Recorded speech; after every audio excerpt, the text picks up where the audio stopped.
There lay Leah, lying on simple cloths, sweat on her forehead, and her heart filled with weary hope. She gave birth to her third son, another attempt to win the love of Jacob, who still pined for Rachel. When the baby cried for the first time, she squeezed her eyes shut and said, "Now my husband will cling to me." She named the boy Levi, which means connected, united. It wasn't just a name, it was a cry, as if each syllable said, "Don't leave me alone." A Levi was born in Padan Aram, a foreign land where Jacob's family lived in exile. It was the backdrop for a silent dispute between two sisters and a divided man. But in the midst of this domestic drama, that baby had something different in his eyes. He had a fixed gaze, too serious for a newborn, as if he knew that his path would not be ordinary. Subscribe to the channel for more exciting Bible stories and turn on notifications so you don't miss any videos. If this content touches your heart and you want to support us, feel free to click on the "Thanks a lot" button. All help is welcome and makes a big difference. Levi grew up under the weight of family tensions, Rachel with her charms, Leah with her lamentations, Jacob always emotionally absent.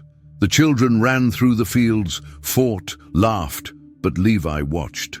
He was one of those who learn more in silence than in words, and his silence held a latent strength, like an arrow stretched too far on a bowstring.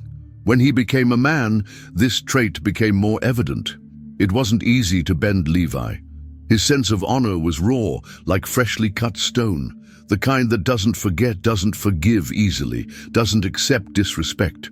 A trait inherited perhaps from his mother's accumulated pain, a kind of fury that seemed to lie dormant, until the day someone messed with his only sister. After that day in Shechem, nothing was the same. Dinah went out. She just wanted to see the girls of the land, stretch her legs, maybe laugh a little. It was just a walk. But the world outside Jacob's tent did not follow the same rules.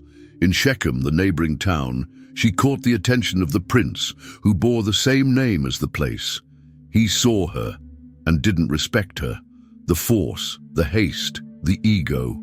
And then, as if nothing had been wrong, he said he wanted to marry her. Love? Hard to believe. It seemed more like possession disguised as a proposal. When Levi heard about it, his blood boiled. He wasn't one for words. He was all about action. Simeon, his closest brother, reacted the same way. They heard the plan. The prince would kneel. His father would try to calm things down, offering dowries and alliances. Jacob, old and cautious, tried to avoid war. But Levi and Simeon saw no negotiation. They saw dishonor. They pretended to agree. They proposed a condition that all the men of Shechem be circumcised, a symbolic alliance, a false gesture of peace. And so it was done. On the third day, when the pain of the surgery immobilized the bodies of the Shechemites, Levi and Simeon entered the city with swords in hand. There was no defense, no mercy. They killed all the men. They took Dinah back as if snatching something precious from the claws of an animal. It was revenge, pure and raw, but it was also something more. A cry stuck in their throats, a storm held back for years. Only, instead of justice, there was a smell of blood in the air. Jacob didn't like it. He wasn't surprised. He was afraid. He said, "You have brought trouble on us." And Levi, his face still sweaty and his hands stained, just looked back, unflinching. He didn't apologize. He didn't explain. Time passed, and as it always does, it wears, cools, weighs. Jacob was now an old man, his eyes cloudy, his steps slow. He knew his time was near. He gathered his sons around his bed, not for hugs or goodbyes, but to leave words, blessings, prophecies, judgments. One by one he spoke, looking into the eyes of each son, as if seeing beyond what others see. When it was Simeon and Levi's turn, Jacob's voice hardened.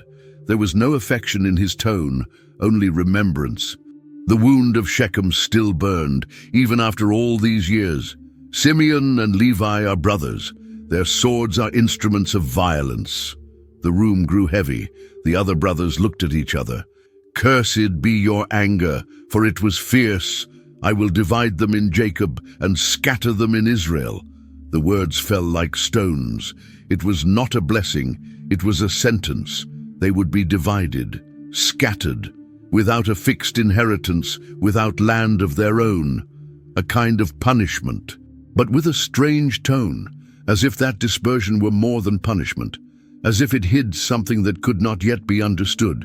Levi listened silently. He did not argue. He did not cry. He just looked at his father with a look that said, "I did what I thought was right." His fate seemed sealed, to live scattered, without roots, without a tribe that carried his name with pride. The sword he used to avenge his sister now turned against him, not to kill him, but to cut off his chances for a future. The years passed, like a wind in the desert. Levi was already dust, buried among his parents, but his name lived on, echoing in his children, his grandchildren, and the tribe that bore his name. They grew up hearing stories about their hot-blooded grandfather with steady hands. They also grew up under the shadow of that curse. "You will be scattered throughout Israel." When the people were brought out of Egypt with a mighty hand and crossed the Red Sea on dry ground, the Levites were there. There weren't many of them. They didn't stand out, but they were there, following Moses through the desert, carrying the memory of the past and a future they didn't yet know. And it was in this setting, among tents and dust, that God began to design something new. Because while the other tribes counted heads to see who would inherit the best piece of land, God looked differently at the Levites. They would not receive a common inheritance. No land would be theirs, but they would receive something that no other people would have: closeness, intimacy with the sacred. It was in the silence of the early morning, amid the smoke of sacrifice and the voice of thunder on Sinai, that the separation began to make sense. The fury of Levi, which had already been used to kill, would now be used to guard the altar, to guard the presence of God, to guard the people from themselves. It was as if God were saying, "Since you will not have territory, then stay close to me." Dispersion became mission, the curse became a map of calling, but this new function was not yet clear to everyone. It would only become evident at a critical moment, on a day when the people would completely lose their way, exchanging the Creator for a shiny golden sculpture made with their own impatient hands. And when that day came, the sons of Levi did something no one expected. Moses was slow to come down. 40 days on top of Sinai, alone with God, surrounded by thunder and smoke. Down below, the people grew restless. It was as if the absence of leadership had loosened an internal rope. And it was in this absence that tragedy was born. They gathered gold, bracelets, earrings, necklaces, and handed it all to Aaron. He molded a calf, a golden calf, an animal with its head bowed, but which received dances, songs, and cries of adoration, as if that piece of metal had been responsible for getting them out of Egypt. It was madness, but no one seemed to notice. When Moses came down with the tablets in his hands and saw that scene, something inside him broke. He threw the tablets on the ground. He shouted. He was filled with a fire that came from above. Then he asked a simple question, but one that cut like a knife. "Who is on the Lord's side? Come to me." And they came.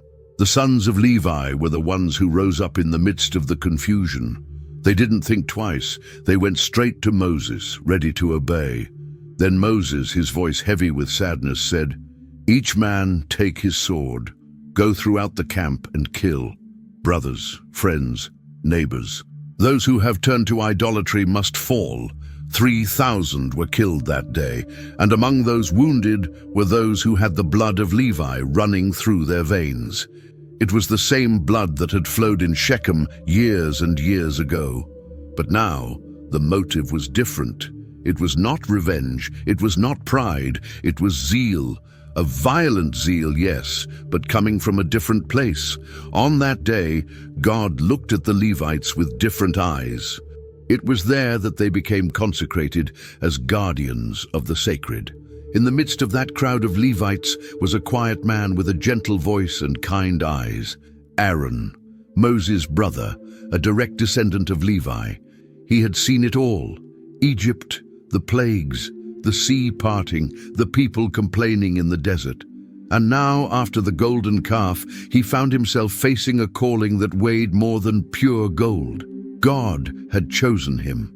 He who had given in to the pressure of the people and fashioned the calf was now set apart as the first high priest of Israel, a sacred, serious office full of symbols. And this was no accident. It was as if God was saying, even those who have failed can be restored to serve. Aaron underwent rituals. He was washed with pure water.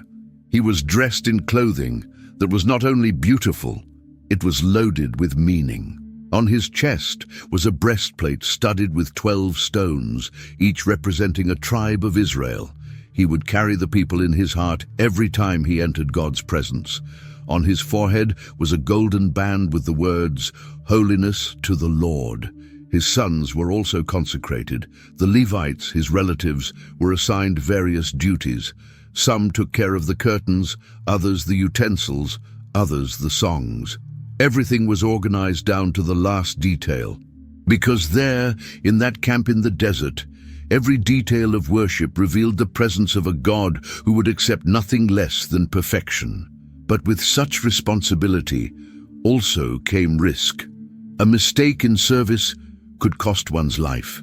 It was not a position for those who wanted status. It was for those who accepted to be a bridge between a flawed people and a holy God.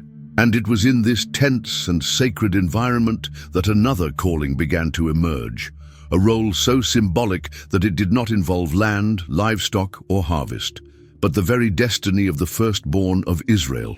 It was a lot of responsibility for little rest. The Levites had no crops, no flocks, no fixed territory. While the other tribes counted their harvests, they counted guard shifts, daily sacrifices, lit candles, and cleaned ashes. They were the arms and eyes of worship in the desert.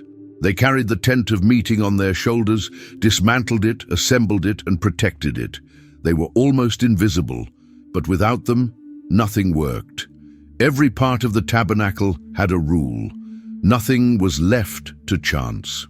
The Levites learned early on that serving God meant walking in the way of the Lord with fear. And every gesture that seemed small, lighting a lamp, washing an altar, carrying an ark, was, in fact, an encounter with the Eternal One. In the priests' chests, there was a weight that no one could see. It wasn't just the breastplate studded with stones, it was the weight of the people's guilt. They entered the holy place to offer sacrifices for everyone's sins. They took the mistakes of others as their own. They had to be clean, pure, aligned. If they failed, they died.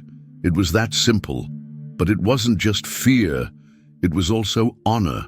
They were the ones who heard the deepest sounds of worship, the crackling of the fire, the blood dripping on the altar, the singing echoing among the tents. They saw the smoke rising, smelled the burning flesh, and knew, God is here. As the years passed in the desert, the Levites became more than helpers. They became a symbol. They were everywhere, but they were from nowhere. One day, Moses received another one of those instructions that could only have come from above. God spoke clearly, "Instead of taking the firstborn of every family for myself, I will take the Levites." And that is exactly what he did.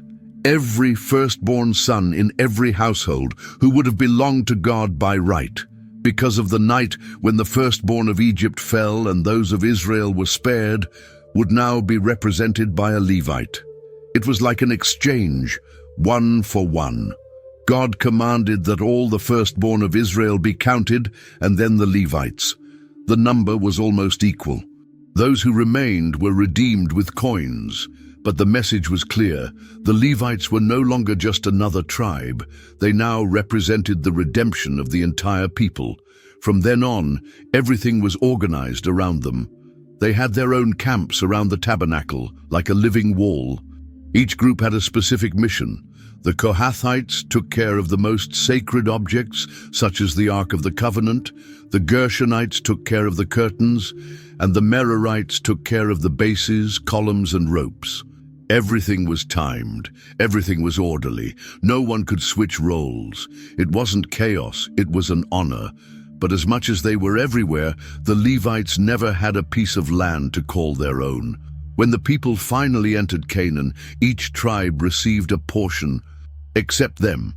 Instead, they were given cities scattered throughout the territory. They lived among the people, as if God wanted the sacred to always be close, never isolated. And among these cities, there were 6 that stood out. Strange places at first glance. No luxury, no fame, but with a purpose so different that it changed the fate of those who arrived there fleeing, covered in blood and burdened with guilt. 6 cities, 6 safe havens scattered across the map of Canaan. They were called cities of refuge. And who took care of them? The Levites. They, of all people who had blood in their family history, now protected people who fled with a guilty conscience. The law was clear. If someone killed another person unintentionally, an accident, a mistake, that person could run to one of these cities. If they arrived in time, they would be safe. There, no avenger of blood could lay a finger on them. It was like a shelter surrounded by mercy, a place where justice did not run faster than the truth. Imagine someone stumbling in despair, crossing mountains, fleeing screams, their heart racing. In the distance, one of these cities appeared on the horizon, like hope in the form of stone. And who opened the gates? A Levite, a descendant of Levi, the same man who once raised his sword in Shechem. The irony was almost poetic. The arm that once judged, now welcomed. Inside, the fugitive lived until he was judged fairly. If he was found innocent, he remained in the city until the death of the high priest. Only then could he return home in peace. The guilt was washed away with time. The priest died, and with him, the man's past was buried as well. These cities had no luxury, but they carried a profound symbol. Everyone makes mistakes. Everyone can start over. And God, through the Levites, offered that second chance. But the years passed. The people drifted away. The temple changed its appearance. And the Levites, once essential in every corner of Israel, began to lose ground. Until one day, when the Babylonians arrived with fire and sword, everything collapsed. The temple fell, the people were taken away, and the Levites remained silent. The temple burned. The sacred stones, one by one, crumbled under the weight of the enemy's torches. The songs fell silent. The altar was empty. And the Levites, who for generations had walked between the people and God, found themselves without a home, without a function, without a house. Exile did not only take the people of Israel, it also took the place where the Levites practiced everything they had learned since Levi, the son of Leah. They no longer had an ark to carry, curtains to fold, or sacrifices to offer. The temple was now just a memory, like incense smoke that rises and disappears into the air. Some became scribes. Others taught the scriptures in small synagogues scattered throughout Babylon and beyond. The priesthood continued in part, but the brilliance of before was no longer there. Even so, the essence of the calling did not disappear. It was like an ember hidden under the ashes. The descendants of Levi still knew what it meant to live for others. They knew the weight of spiritual responsibility, and they knew more than anyone else that service to God is not always seen. Sometimes it is done in the dark, in captivity, in silence, and it was in that silence that something began to change again. Even without a temple, without an altar, without cities of refuge, Levi's legacy survived. Not by the strength of the sword, as in Shechem, nor in the splendor of the priestly stole, but in the faithfulness of a people who, even far from home, still knelt 3 times a day to pray. Levi's name does not appear prominently in the last chapters of biblical history, But if you pay attention, you will realize that everything he lived still echoes today. Because in the end, what God began with that boy born of Leah's pain was not just a story of blood or punishment. It was a living lesson that continues to speak to those who stop to listen. Levi was never the perfect hero. He wasn't the most righteous nor the most admired. His story began with rejection and was marked by difficult choices, serious mistakes, and heavy consequences. He made mistakes trying to do the right thing, hurt others trying to defend them, and reacted with a sword when perhaps his heart was asking for something else. But even so, God didn't erase him from history. On the contrary, God used every bit of his journey to write something greater. That's what's impressive. Levi wasn't chosen because he was holy. He was set apart because he was committed. When the moment demanded a decision, he went. When chaos took over the camp, he stood up. And when God looked for someone to carry the weight of the people and guard his presence, it was the tribe of Levi that he called. In the end, everything falls into place. Levi's fury turned into zeal. The sword of vengeance became a defense of the sacred. The curse of dispersion was transformed into a constant presence throughout the land of Israel. The lack of land became a sign of total dependence on God. And even the silence of exile, which seemed like the end, became the seed for something new. The great lesson Levi leaves us is this: God does not waste stories marked by failure. He redirects, he transforms, he finds usefulness where others see only mess, and he gives purpose even to inherited pain. Sometimes we are also born into rejection, carry family scars, get into situations where anger speaks louder than words. But that doesn't have to be the end. If there is a willingness, if there is the courage to take a stand, even when it costs dearly, God can turn that story into something powerful. Because that's how it was with Levi. And it can be like that with anyone who is willing to live not for the land they have, but for the God they serve. If you liked Levi's story and want to continue following other stories of faith and overcoming adversity, be sure to like this video and share it with your loved ones. And of course, subscribe to the channel so you don't miss any new content. Together, we will explore more powerful lessons from the Bible.